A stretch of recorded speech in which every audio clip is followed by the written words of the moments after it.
नमस्कार साथियों, मैं कुमार कृष्ण आप सबका आपके अपने YouTube चैनल पे आपका हार्दिक अभिनंदन और बहुत बहुत स्वागत करता हूं। साथियों, पशु परिचर भर्ती परीक्षा 2024 की ऑनलाइन डीवी प्रोसेस है वो अब भी जारी है। 12 अप्रैल से लेकर के 18 अप्रैल तक ये प्रोसेस जारी रहेगी। इसी बीच में कुछ अभ्यर्थियों के प्रश्न हैं जो कमेंट के माध्यम से मुझ तक पहुंच रहे हैं। उन सभी प्रश्नों का उत्तर लेकर के मैं आपके बीच में उपस्थित हूँ। आपकी सभी समस्याओं का समाधान लेकर के मैं आपके बीच में आया हूँ। साथियों, एक तो सबसे बड़ी समस्या सभी लगभग से अभ्यर्थियों के कमेंट में यही प्रश्न आ रहा है कि सर, एक समस्या आ रही है कि साइट नहीं चल रही है सर, फॉर्म अप्लाई कैसे करें, फॉर्म कैसे भरें।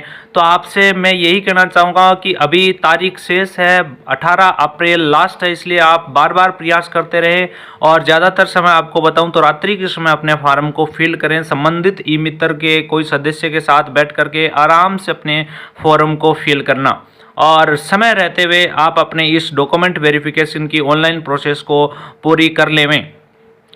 फिर बात आती है एक और समस्या आपके सामने और बड़ी आ रही कि सर, अगर ऑनलाइन फॉर्म नहीं भर पाया तो क्या होगा, अगर नहीं तारीख बढ़ेगी या नहीं बढ़ेगी, इसको लेकर के बढ़ी। तो मैं आप सबसे ये कहना चाहता हूँ कि देखो, अभी तक तो आपको बताएं कि 12 से 18 अप्रैल है, तो अभी भी हमारे पास में दिन शेष बचे हैं।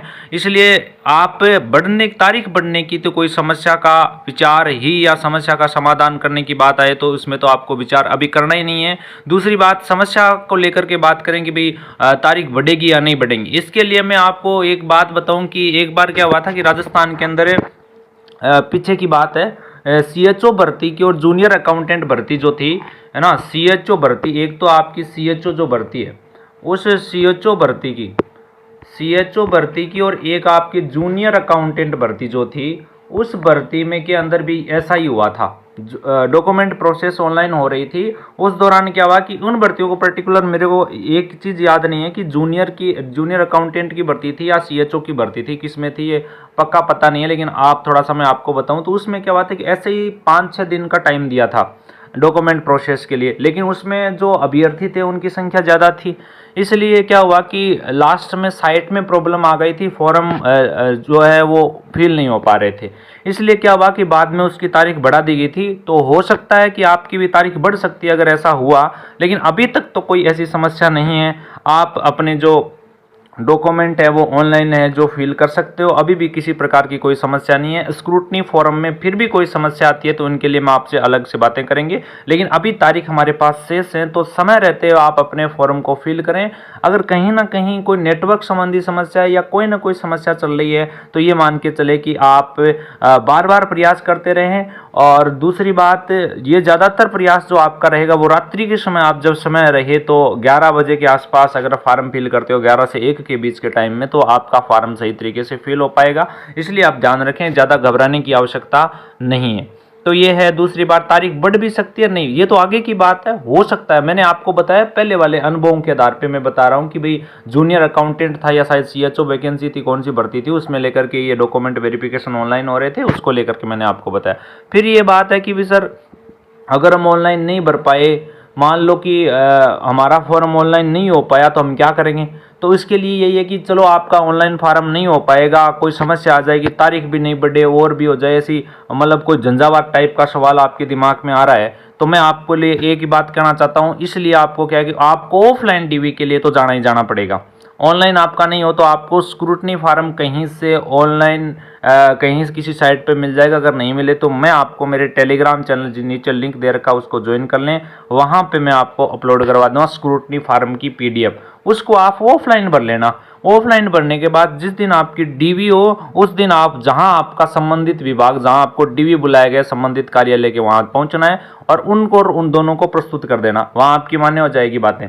पर ये ऐसी समस्या ज़्यादातर समय में नहीं आती है। हो सकता है तारीख बढ़ जाए, फिर भी कई बार समय खराब होता है, तो कई बार इस प्रकार की समस्या हमारे जीवन में आती रहती है। तो समस्याओं से घबराना नहीं चाहिए, और समस्या हमारे जीवन का आधार है, उसके बगैर जीवन नहीं है। जब जीवन में समस्याएं खत्म हो जाएगी तो किस बात का जीवन, इसलिए घबराने की कोई बात नहीं है। दूसरी बात, एक बहुत से साथियों का, अभ्यर्थियों का प्रश्न है कि सर अगर ये जो फार्म है वो मान लो गलत हो गया तो हम क्या करेंगे। फार्म गलत भर दिया है हमने, बहुत सारी गलतियां हमारी चल रही हैं, उसमें क्या किया जाए सर? विज्ञप्ति संख्या हमने गलत भर दी है। कोई पूछ रहा है कि सर हमारे नाम में प्रॉब्लम है। मैं उनसे नाम वालों से सबसे पहले ये कहना चाहता हूं कि जो आपके आवेदन में जो नाम है, जो आपकी 10th की मार्कशीट में जो नाम है, 12th की मार्कशीट में नाम है, उससे हट करके आपका नाम अगर हो रहा है भर दिया, तो आप उनके लिए एक एफिडेविट तैयार करवा लेना, जिसको आप जब ऑफलाइन डीवी हो तो उसके सामने सपुर्द कर देना, प्रस्तुत कर देना। ये एफिडेविट तैयार कहाँ से करवाना है, तो मैं इसके लिए बता दूं कि अब जब आपके आसपास में आपकी जो संबंधित तहसील है, वहाँ तहसील के अंदर पे जाकर के नोटरी, जहाँ पे बहुत सारे अजनेसर बैठे रहते हैं, जो लिख करके देते हैं, वो अपने आप ही आपको एफिडेविट तैयार करके दे देंगे, अपनी भाषा में लिख देंगे। आप उनको तो बोलना कि समस्या हमारे सामने ये है, इस प्रकार की डीवी संबंधित बातें, और आप हमें क्या करना चाहिए। उसके लिए आप अपने संबंधित तहसील कार्यालय पर जाकर के क्या कर सकते हो, वो एफिडेविट तैयार करवा सकते हो। कुछ साथी कह रहे हैं कि विज्ञप्ति में वो जो विज्ञापन संख्या वो गलत भर दी, कुछ कह रहे हैं कि हमारे नाम में ये, इनके लिए मैं बताऊं कि कोई बात नहीं है, घबराने की कोई बात नहीं है। देखो, जहां आप डीवी करवाने जा रहे हो वहां पे बहुत शिक्षित और बहुत पढ़े लिखे बुद्धिमान लोग बैठे हैं। वो लोग आपको डीवी के लिए, कभी भी कागज के लिए आपको किसी भी प्रकार से आपकी नौकरी से बाहर नहीं किया जाएगा, ये ध्यान रखना। कोई भी कागज आपके पास तैयार नहीं है, चाहे आपका कास्ट सर्टिफिकेट हो, चाहे आपका विवाह पंजीयन हो, चाहे कोई भी आपका प्रमाण पत्र तैयार नहीं है, लेकिन बशर्ते आपके सामान्य कागज आपके पास होना चाहिए, जैसे 10th की मार्कशीट हो गई, 12th की मार्कशीट हो गई, है ना, आपकी क्वालिफिकेशन की जो डिग्रियां हैं वो आपके पास सही होनी चाहिए, ऑफिशियल होनी चाहिए, ये ध्यान रखना। बाकी कोई भी प्रमाण पत्र संबंधी कोई चीज़ में समस्या चल रही है, उनके लिए आपको डीवी में कभी भी बाहर नहीं किया जाएगा, ये ध्यान रखना। ये आपकी गलतफहमियां जो आपको कहीं ना कहीं नुकसान नहीं पहुंचा सकती, ध्यान रखना। तो इसलिए आप डीवी, ऑफलाइन डीवी के लिए जब भी जाओ तो आपके पास जरूरी नहीं होना चाहिए कि भाई मेरे प्रमाण पत्र नहीं है, ये वो नहीं। उसके लिए आप एफिडेविट तैयार करके ले जाना, जो आपके संबंधित तहसील है वहां से आप तैयार करवा सकते हो, और वो ले जाकर के आप वहां पे प्रस्तुत कर सकते हो कि समस्या हमारे बीच में ये आ रही है, 6 महीने के अंदर अंदर हम क्या करवा देंगे, वो प्रोवाइड करवा देंगे। और बाकी बातें आपको पता है, आपको बताने की कोई आवश्यकता नहीं है। आपके तहसील कार्यालय पे, आपके कलेक्ट्रेट जो कार्यालय, वहां पे अजनेसर बैठे होते हैं, वो आपको तुरंत पूरी की पूरी एप्लीकेशन, पूरा का पूरा शपथ पत्र, पूरा का पूरा एफिडेविट तैयार करके आराम से दे देंगे। बस आप उनको जाकर के समस्या बता देना, पूरा तैयार, आपको घबराने की कोई आवश्यकता नहीं है, मैं बता रहा हूँ।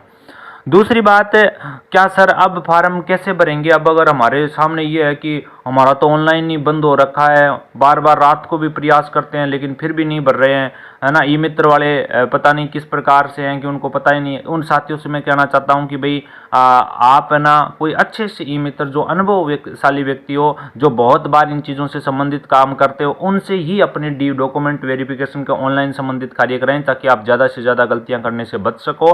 और बहुत ये जो गलतियां हैं रेयर चांस में होती हैं, बाकी इन गलतियों का कोई महत्व नहीं है। देखो, आपका फाइनल लिस्ट तक नाम आएगा, या आपका जिस लिस्ट में नाम है, तो आपको घबराने की कोई आवश्यकता नहीं है कि भाई मैं अब क्या करूंगा, मेरा क्या होगा, या किस प्रकार से क्या किया जाए, कैसी परिस्थितियां रह सकती है मेरे सामने अगर मेरा डीवी नहीं हुआ तो वहाँ पे ऑफलाइन के लिए आपको ये कह दिया जाएगा कि जब आपके डॉक्यूमेंट वेरिफिकेशन के लिए बुलाया जाएगा, तो आपके जो ऑफलाइन डीवी है उसमें आपके ने जो ऑनलाइन डॉक्यूमेंट अपलोड किए हैं और आप उसके सामने ऑफलाइन लेकर जा रहे हैं, वो दोनों चीज़ देखेंगे। वहाँ पर बस इतना सा काम होता है कि आपके ऑनलाइन और ऑफलाइन डॉक्यूमेंट सेम है कि नहीं है।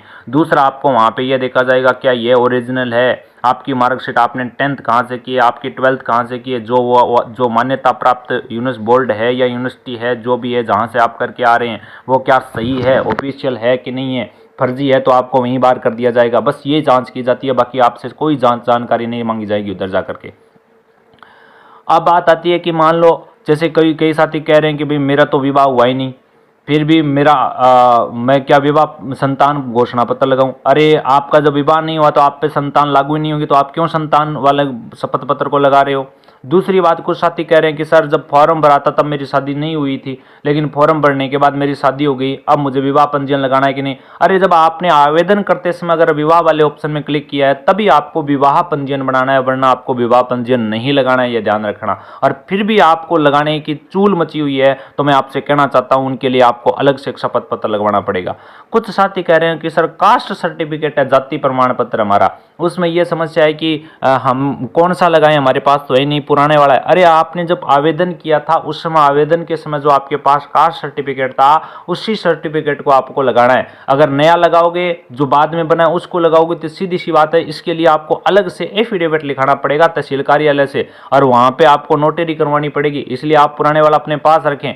ध्यान रखना नया नहीं बनवाना है, नया तभी बनवाना है जब मांगा जाए। इसमें बेकायदा तारीख दे रखी है, जो आवेदन के समय आपने जो कास्ट सर्टिफिकेट लगाना है वही लेके जाना है। और इसके बावजूद भी आपको मान ले तो आपके पास नया है तो वो साथ में लेके चले जाना, ये ध्यान रखना। डॉक्यूमेंट आपको सभी अपने साथ में रखने हैं। संबंधित कार्यालय के अंदर जहां आपकी डीवी, चाहे वो जंतुआलय हो, चाहे वो पशुपालन निदेशालय, जहां आपकी डीवी होने जा रही है 21 अप्रैल से लेकर के 15 मई के मध्य, वहां संबंधित विभाग से अधिकारी आपके सामने बैठे होंगे। वो आपकी ऑनलाइन और ऑफलाइन डीवी की जांच करेंगे, डॉक्यूमेंट्स की जांच करेंगे। उससे संबंधित कोई समस्या आएगी तो वो आपसे पूछेंगे, वहां आपको जवाब देना पड़ेगा।